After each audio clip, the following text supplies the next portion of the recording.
mesti diingat bahwa untuk Halloween sendiri ini dari kata dasarnya Hallows Eve atau Hallows Evening.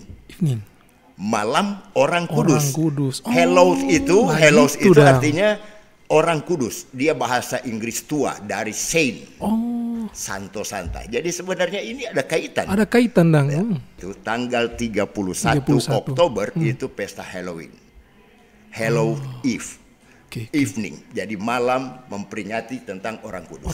Tanggal satunya hari raya semua orang kudus. Itu yang disebut All Saints Day.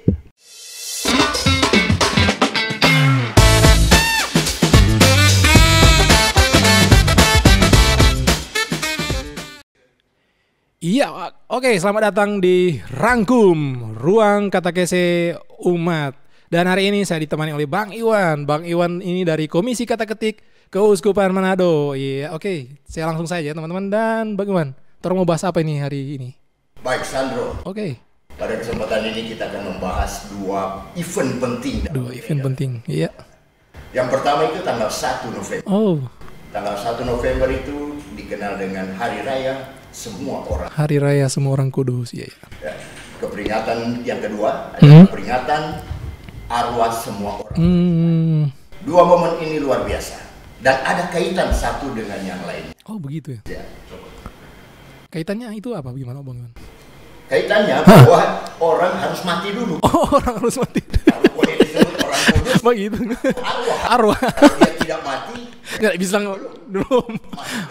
Begitu, Dang. Jadi untuk mau jadi orang kudus bagaimana, Kak? Siapa tahu kita boleh menjadi orang kudus. Sebenarnya gampang. Bagaimana, Dang? Saya juga belum jadi orang kudus. Oleh karena itu, untuk menjadi seorang yang kudus, sebenarnya tidak perlu dengan hal yang besar.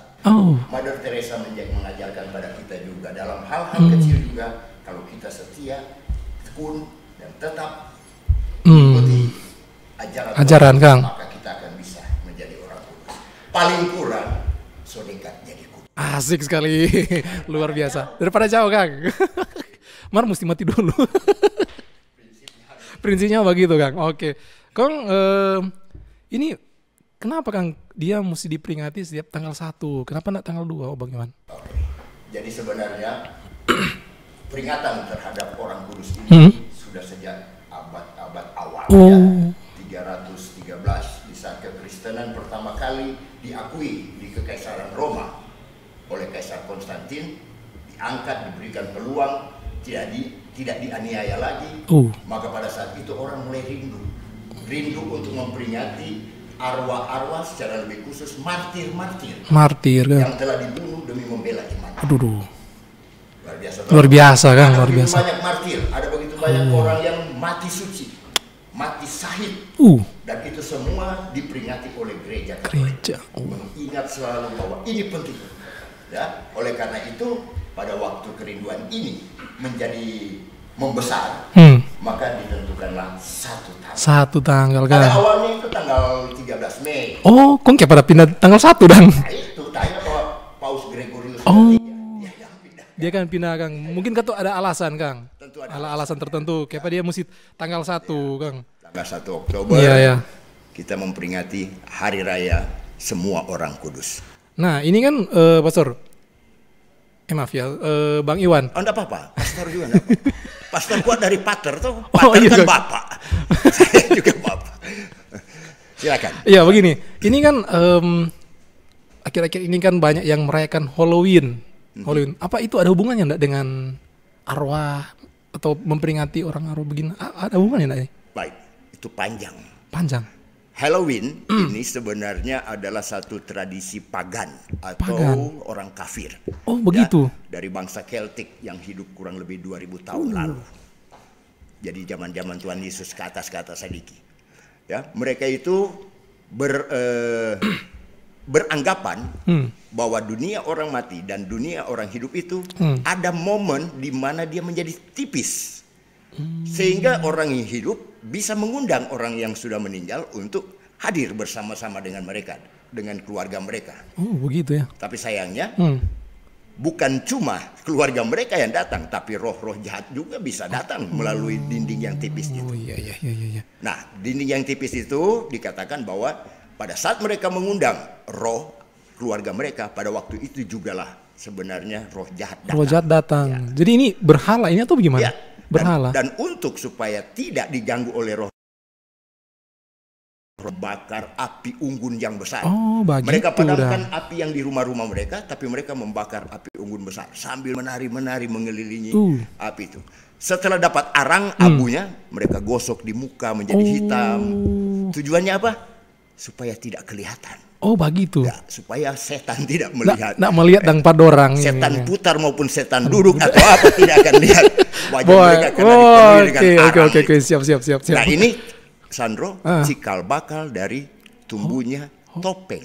Topeng. Oh, begitu. Makanya Halloween kan selalu pakai masker, topeng. Itu tujuannya. Dulu arang. Sekarang mau cari arang setengah mati bersih. setengah mati. Balulur kok habis itu mau taruh arang. Makanya sekarang pakai topeng. Pakai topeng. Nah, Bang Iwan, kalau begini, apakah orang-orang Katolik itu boleh merayakan Halloween atau bagaimana? Saya terangkan dulu. Iya, coba.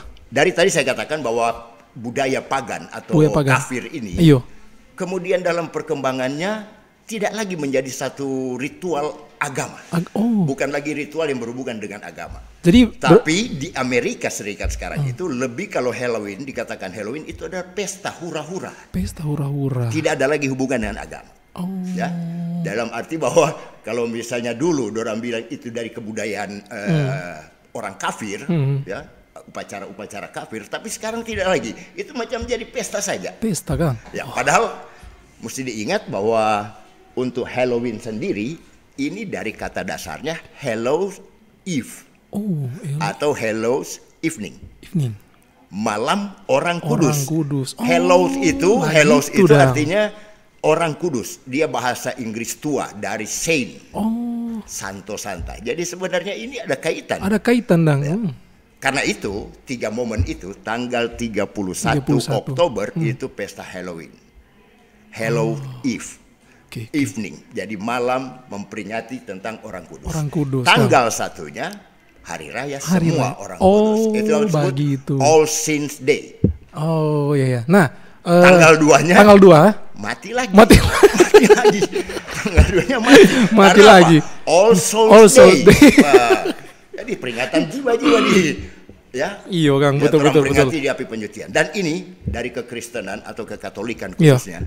3 kaitan ini sebenarnya inilah yang disebut tubuh mistik Kristus. Bahasa kerennya apa? Persekutuan para kudus. Orang yang di dunia ini yang sementara bersiara, orang masih ada bersekutu dengan mereka yang sudah meninggal. Baik yang ada di api penyucian, purgatori, maupun yang sudah ada di surga. Maaf, kalau di neraka tidak dihitung. Oh, begitu. Ya, kita tidak bersekutu dengan jiwa yang ada di neraka. Kecuali Hellboys. Oh, begitu. So pernah nonton Hellboys? Tanduk merah. Yang saya salah satu-satunya mungkin setan yang jadi orang baik. Baik ya. Kalau Ghost Rider kan sama. Ghost Rider itu kan dia pelawan Ghostbuster. Pemburu setan. Aja tuh San. Ya. Ini kalau di Katolik kan memperingati hari arwah kan? Nah ini nyendak berhala tuh kalau di Katolik? Tidak. Boleh dijelaskan kenapa nyendak berhala? Karena kita mendoakan mereka, bukan mendewakan mereka. Nah, ya? Itu dia. Jadi kalau orang mendewakan menjadikan dia jadi Tuhan yang lain. Tidak. Iya, Kang. Sama dengan Bunda Maria yang sekarang sudah ada di surga. Kita menghormati wanita yang paling hebat ini dengan cara apa? Berdoa melalui dia supaya sampai pada putranya. Kita juga minta orang-orang yang sudah meninggal untuk doakanlah kami kalau dorang sudah di surga. Tapi kalau dorang masih di api penyucian, orang yang mesti berdoa. Iya, Kang. Itulah fungsinya Sandro. Kenapa ada tanggal 2?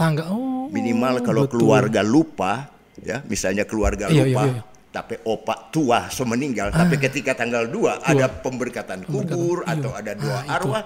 Ingat, paling kurang dalam 1 tahun ada 1 kali kita mendoakan arwah yang sudah meninggal. Keren dah. Keren. Memang keren sekali itu. Cuma 4 orang ada bagi. Iya betul. Makanya mesti mau tanya ini, mau ulik. Wah keren. Kong kira-kira ada enggak orang kudus yang menginspirasi begitu? Maksudnya yang menginspirasi anak muda, semangat hidup, DP perjuangan hidup. Orang kudus apa kira-kira yang Orang Kudus itu ada banyak. Ada banyak, Kang. Carlo Acutis kalau tidak Carlo salah. Acutis, yang Dia baru-baru, orang Kang. Muda. Yang baru itu toh? Dia untuk artinya masih muda tapi bisa jadi santo. Ya, luar biasa, beato. Beato. Dan dia boleh dikatakan juga mengajarkan bahwa hal kecil dalam sakitnya dia berusaha menunjukkan kesetiaannya pada Tuhan. Nah kalau Sandro mau suka mulai sekarang Begitu. Oh begitu dah. supaya namamu terdaftar di surga. DP cara bagaimana itu Kang supaya DP cara ada tips kah? Nanti minta Pak Pastor Made di begitu. Ada DP form untuk jadi orang begitu Kudus. deh. Oh ada dangnya. Oh ada tips and tricks dangnya begitu. Tips and tricks. Sehubungan dengan ini. Nah, yo. Halloween ini. Oh iya. Sekarang dengan dulu beda. Oh, kayak begitu. Tadi saya katakan bahwa itu budaya pagan oleh suku Keltis. Celtic. Ya. Tapi kemudian sekarang sudah tidak lagi menjadi satu yang berhubungan dengan agama atau kultus, tapi lebih kepada hura-hura rame-rame. Hura-hura kan. Nah itu nampak di mana sekarang? Orang biasa aja berjalan di jalan, anak-anak pakai topeng, pakai baju-baju, ada yang Dracula dan apa semua ya, setan-setan. Trick or treat. Itu apa itu? Trick or treat. Jadi kalau treat, ketika mereka mengunjungi rumah, mereka bertanya, trick or treat. Kita balas. Treat. Nah, kalau trick berarti anak-anak ini akan menjahili, dongkile atau iya Kang, kasih tako atau iya. Tapi ketika tuan rumah menjawab treat, berarti pengobatan. Nah, ini orang tuan rumah mesti siap gula-gula dan juga coklat untuk anak-anak ini. Jalan lagi mereka. Nah, ini kebiasaan yang dulu pagan, ya kafir, tapi sekarang menjadi satu festival Kang. Berarti Sunda dan bagaimana nih? So bebas dang begitu sih, Sunda bukan apa aja bilangnya. Ini dosa atau gimana atau? Tidak. Karena tidak berhubungan lagi dengan agama, kan festival. Jadi dan jangan lupa ada satu juga ikon yang luar biasa dari Irlandia. Ini kok nih Halloween ini dari Irlandia. Irlandia, Kang. Irlandia, Skotlandia, Irlandia, Prancis Utara, dan kemudian Wales, itu semua budaya dari situ. Kemudian mereka kan berpindah ke Amerika, mencari kerja di Amerika, dan budaya ini tetap di bawah. Nah, ada satu yang paling penting di situ. Kenapa Halloween selalu dihubungkan dengan labu? Iya, itu betul. Ada mata dan mulut bergerogi sambil nyengir. Kita ini mau nyengir, sudah paling nggak ada gigi. Soalnya dibilang ini labu dan nanti dikira labu. Itu dalam istilah itu ada yang disebut Jack O'Lantern. Jack O'Lantern. Itu apa arti? Makanya tanya dah. Itu makanya tanya. Itu kan apa arti itu? Jack itu nama orang. Quilty Jack. Ya. Tapi dia waktu hidup di dunia. Pemabuk. Beda pemabuk peminum. Begitu. Pemabuk ini bukan peminum. Pemabuk, penjudi, pokoknya semua pengsopan. Sehingga surga tertutup. Dan dia juga penipu. Setan-setan semua ditipu, semua neraka pun menolak dia. Sehingga Quilty Jack ini diminta untuk berkeliling di dunia ini sampai penghakiman terakhir datang. Jadi kiamat. Dan dia berjalan. Ini cerita tuh memang betul. Dongeng dari Irlandia. Ya. Jadi Jack ini berjalan sambil bawa lentera. Makanya dia itu Jack O'Lantern. Tahu DP lentera? Iya. DP lentera tuh lampu itu. Dia di dalamnya ada api neraka. Di bawah supaya dia tidak diganggu oleh roh-roh jahat dan semua. Maka dia bawain. Makanya itu selalu kalau bicara Halloween kita akan berhubungan dengan labu Kang. Itu dan kata DP sejarah Kang. Pantas mesti ada tuh labu itu. Tapi sekarang ikonik. Anak-anak bawa labu gitu tuh sok kasih kosong DP tengah. Dorang bawa labu tapi isi lilin. Bukan lagi api dari neraka. Bahaya itu kalau api neraka anak-anak bawa ini. Itu begitu Jack O'Lantern dia menjadi sejarah legenda dari Halloween di Irlandia sana. Ini Bung, jadi ada kan Halloween sekuler dengan Halloween yang sekarang itu bagaimana itu dimaksud? Tadi saya sudah jelaskan. Halloween sekuler itu adalah Halloween yang menjadi memang perayaan pagnan. Pagan. Artinya dari kekafiran. Itu Kang. Tapi kemudian sekarang sudah diwarnai dengan pesta pora, festival dan lain. Jadi berbeda sekali ya. Pertanyaannya juga sekarang kenapa orang Katolik apakah boleh Iyo, itu no. Misalnya berhalloween berhalloween dia, boleh enggak? Surabaya baru-baru ini, Pastor Chris baru pulang dari Surabaya. Rumah-rumah makan dihiasi dengan peti mati, labu, pokoknya yang bersimbolkan Halloween. Itu satu perayaan. Indonesia memang belum seluruh karena ini belum menjadi budaya dari Indonesia. Lebih pada budaya Amerika. Tapi sebenarnya mau dikatakan, bolehkah orang Katolik berhalloween dia? Boleh, Dang. tapi mesti diberikan dasar atau diberikan arah ke Kristenan, ke Katolikan. Ya, itu no. Jadi kita memperingati orang kudus, tapi juga memperingati arwah yang sudah meninggal, itu didahului dengan Halloween. Jangan tersalah jalan nih, Kang. 31 Oktober itu biasanya perayaan Halloween. Iya. Ya, tadi saya katakan Hallow Eve itu malam sebelum perayaan orang kudus. Halloween itu tanggal 31 dan kemudian tanggal 1 hari orang kudus yang kita peringati. Mantap. Tanggal 2 doakan arwah yang sudah meninggal. Ya betul. Jadi luar biasa memang nih Halloween itu begitu orang DP sejarah sampai kayak apa mesti ada tuh labu itu jadi ikonik sekali Kang. Jack O'Lantern. Ini Bang Iwan. Ini belum lama ini ada kasus di Korea gara-gara Halloween kan banyak yang mati. Bagaimana kira-kira itu? Setelah beso itu atau gimana? Kalau kasus saya itu kan lebih pada namanya juga kasuistik, artinya tidak seluruh, tetapi hanya sebagian, hanya sepenggal. Itu juga karena apa? Karena mungkin terlalu berlebihan. Terlalu berlebihan Kang itu. Aduh, kasihan ketuk banyak yang meninggal di Korea itu. Cuma gara-gara langsung bertemu dengan Jack deh. langsung tanya saja, ketika kau meninggal mau tanggal 1 atau tanggal 2? Tanggal 1 so di surga, tanggal 2 masih di api penyucian berarti. Iya betul. Jadi apa lagi nih? Orang bicara tentang Halloween dengan arwah-arwah ini menurut Bang Iwan bagaimana? Apa lagi kira-kira? Itulah tadi hubungannya ya. Saya katakan bahwa Halloween tanggal 31, tanggal 1 hari raya orang kudus dan tanggal 2 itu adalah doa arwah untuk semua orang beriman. Semua orang beriman. Sebenarnya itulah kelebihannya Katolik. Ya.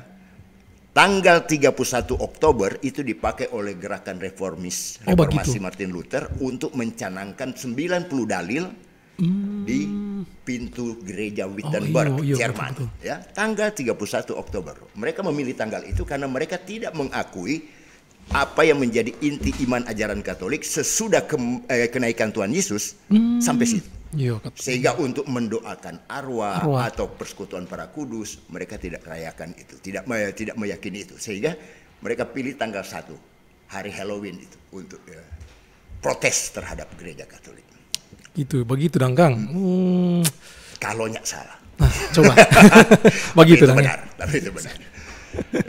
Ya. Orang bicara tentang arwah. Coba. Bicara tentang arwah memang ini sangat luar biasa bagi gereja Katolik. Ini arwah ini. Orang di gereja Katolik itu bukan malam penghiburan atau ibadah penghiburan atau lagu penghiburan. Tapi orang itu datang ke duka itu adalah ibadat requiem atau tirakatan bahasa Jawanya atau doakan arwah, dan juga orang misalnya malam ke-7. Malam ke-40 misalnya, itu semua adalah tirakatan. Kita datang untuk berdoa untuk arwah itu. Semoga dengan doa kita, arwah ini yang mungkin belum langsung ke surga karena bukan orang kudus, maka dia harus mampir sejenak di tempat transit, yaitu api penyucian. Transit dulu lah ya. Itu dorang kasih yang butuh sekali orang berdoa. Kenapa mesti butuh orang berdoa? Karena dorang itu disebut gereja yang menderita. So lihat tuh surga so dekat. Tapi nggak bisa ke sana. Aduh, ketuk. Ya, jadi setengah mati itu coba, Sandro. Makanan so di sini, so lapar. Mar tidak boleh makan. Penyiksaan. Oleh karena itu disebut gereja yang menderita. Karena mereka sangat tergantung dari doa-doa kita yang masih hidup. Berarti orang berdoa ini sebenarnya sama dengan supply, Kang? Ya. For dorang supaya kau bebas dari situ. Supaya dorang tidak lagi tinggal di api penyucian, tapi so bisa layak masuk surga. Aduh, berarti orang mesti berdoa kan orang makanya gereja mewajibkan tanggal 2 November minimal. Tapi kalau tiap hari juga mau berdoa orang mati, ya cerita mati dengan nama. Iya, Kang, betul juga.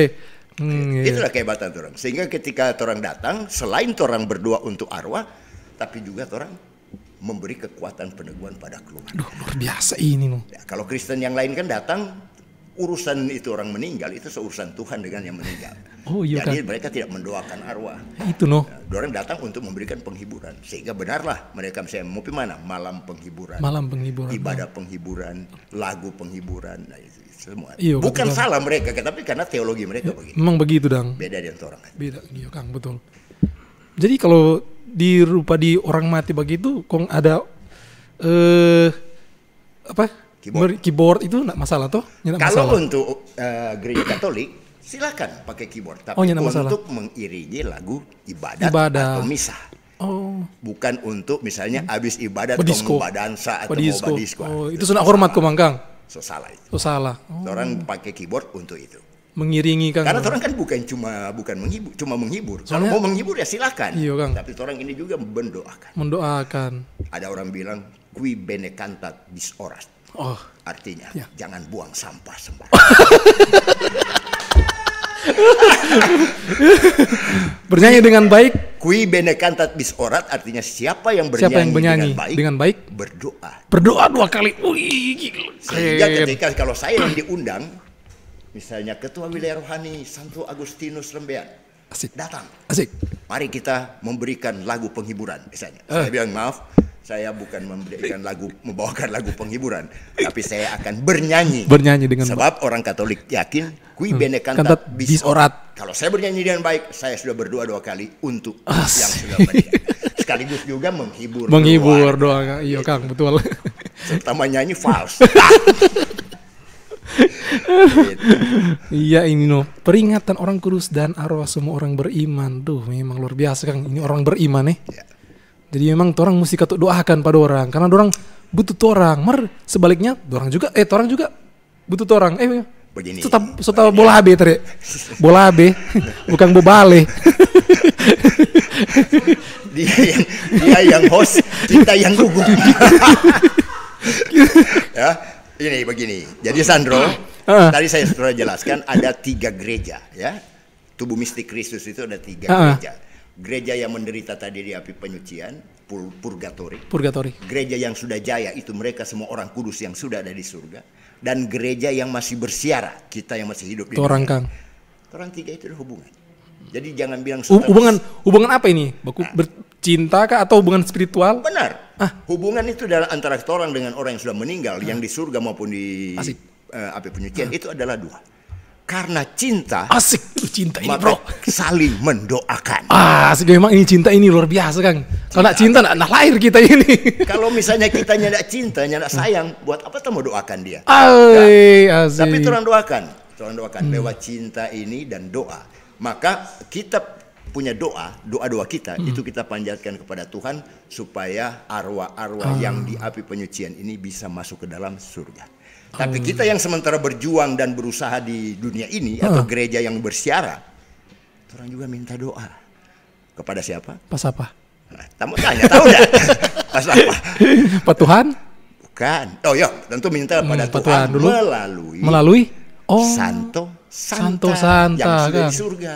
Orang kasih doa untuk yang di api penyucian, Iya, Kang. tapi orang minta doa dari mereka yang sudah di surga. Makanya kata begini, Santa Teresia dari kanak-kanak Yesus, Iya, doakan doakanlah kami. Santa Maria Bunda Allah, doakanlah kami yang berdosa. Iya Kang. Kita Jadi minta kepada orang. perantara mulai daripada orang dang. Santo Santa. Pada Tuhan tapi melalui mereka. Kan Yesus juga perantara toh.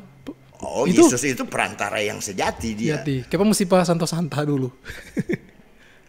Menarik. Betul toh? Bukan lagi cerita orang mati. Sekarang cerita KW. Oke, waduh. Kita kawin. Siap. Ya kan, Sandro? Heeh. Pertama kali Maria itu menjadi atau orang suci menjadi perantara itu pada saat perkawinan di Kana. Ya. Betul. Ketika ada perkawinan di Kana, Maria lihat-lihat, orang pe anggur so habis. Nasi jaha ada, ikan Babi bumbu ada, tapi anggur so habis. Itu Maria langsung bergerak, ya. Maria pergi, Pak Yesus dia bilang, Yesus, mereka kehabisan anggur. Yesus tak kaget. Ada A-nya, ada B-nya, ada anginnya, ada hujan. Tiba-tiba Maria sudah datang. Yesus, mereka kehabisan anggur. Yesus cuma jawab apa? Mau apa kau daripadaku ibu? saatku belum tiba. Wah, Yesus Keren tolak. sekali. Yesus tolak. Hey, mama mau bikin apa? Kita saat belum tiba, belum tiba. boleh bikin mujizat kita. Itu Yesus bilang. Tapi Maria, ibu yang luar biasa ini, dia tidak menunggu jawaban Yesus. Dia langsung pergi di dapur, dia bilang begini, apa yang dia bilang, baking. Oh. Berarti Maria yakin, walaupun Yesus menolak, Oh. tapi Yesus akan bikin. Baik, Dan betul toh, Iya Kang. Yesus rubah air menjadi anggur. Anggur. Dan Yesus waktu buat itu, dia tidak boleh dikatakan tidak cuma asal. Kalau tempat orang, Iya, kan? mama suruh, Pak, kacau lagi, yang Saya penting kirim, udah Mak. baking. Atau udah baking, asal-asalan. Asal-asal. Yesus Beliakan enggak. dulu ini. Aduh, saya kira. Mar Yesus enggak. Nyala, Dia kan? baking anggur yang sungguh luar biasa. Jauh lebih enak daripada anggur yang disediakan pertama. Sandro tahu? Ya. Ya? Belum. Oh belum. Kalau saya tahu, saya tahu. Kalau di Israel itu, maksudnya di tempat Yesus di Kana itu, Di kana. ya, anggur di sana itu 15 tahun disimpan baru jadi Anggur. anggur yang baik. Oh, begitu ya. 15 tahun. Kamu masih 15 tahun. Fermentasi. Ferment- Lama oh. disimpan maka dia menjadi anggur yang lebih keras dan lebih enak. Aduh. Makin asam atau semakin apa nih? Manis. Makin keras. Oh, makin keras. Duh. Coba tangkis. Kalau di Mado Kak, Kalau seandainya mau suruh datang ulang, tuan pesta orang bubar dulu nanti 15 tahun depan baru balik karena anggur so habis. So habis. Tunggu 15 tahun. Aduh. Sehingga hanya satu kemungkinan. Mujizat. Oh, betul Kang. Kalau seandainya roti tak beragi yang habis, berapa lama mau baking goyang adonan merekam roti? anggur, Kang. 1 jam selesai. Kalau anak domba yang Iyo. habis, berapa lama mau potong dan masak? 1 jam. Tapi kalau anggur 15 tahun. Betul. Jadi cuma satu yang bisa jadi. Mujizat. Luar biasa Kang pada. Ih. Ya. Tapi Yesus bikin anggur ya, bukan cap tikus. Nah, itu mau tanya tadi. Yesus sudah mengganti air menjadi anggur, bukan air. Bang Iwan so pernah rasa nak cap tikus lagi anggur yang 15 tahun belum pernah? Sudah. Oh, sudah. Kebetulan 2018 Mari itu orang bukan bahas anggur nih, cuma tanya. lalu saya dapat kesempatan untuk ke Tanah Suci. Langsung. Dan uniknya begini. Coba. Masuk di toko yang tempat jual anggur Kana ini, mereka ada tester di Oh. gelas-gelas kecil. Semua pengunjung boleh 1 kali bagi. Aku ganti bergilir dah. Ikut. Kita habis bagi, kita balik ulang belakang. DPK 2 dong masih masih lolos. DPK 3 dua no. Saking enaknya. Doh. 3 kali balik orang bilang, 3 kali balik. Ini tahu ini orang Manado ini. Nang cap tikus satu botol piye ki. Oh, nak tuh. Ya Tapi kira enak. begitu. Enak Kang. Kurang lebih sama dengan anggur Misa di sini kalau so pernah rasa. Ya. Iya. Cuma lebih keras sedikit. Ada nak pengalaman di kanan di gimana? Ada nak? Boleh mau cerita nak sini sedikit? Nggak ada. Saya kawin di sana. Oh, pak gitu ya. Waktu pemberkatan perkawinan. Perkawinan di sana. Saya tidak ada. Oh. Dalam arti tidak berdiri karena tidak ada pasangan. Aduh. Salah mau gati orang punya rabu-rabu. Jadi. Oh, jadi itu dang dia punya pembahasan tentang peringatan orang kudus dan arwah semua orang beriman. Iya, oke. Jadi masih ada lagi kira-kira bagaimana toh? Sudah Kang. Ya. Oke, jadi kalau semua bilang sekarang. Oh, sudah. 2 minggu depan apa yang kita mau bicara? Oh iya dah. Oke, dan itu dia bincang-bincang bareng Bung Iwan ya, teman-teman. Dan oke, hari ini kita di sini saja dulu ya. Sampai di sini. Nanti kita lanjut lagi. Oke, bye-bye.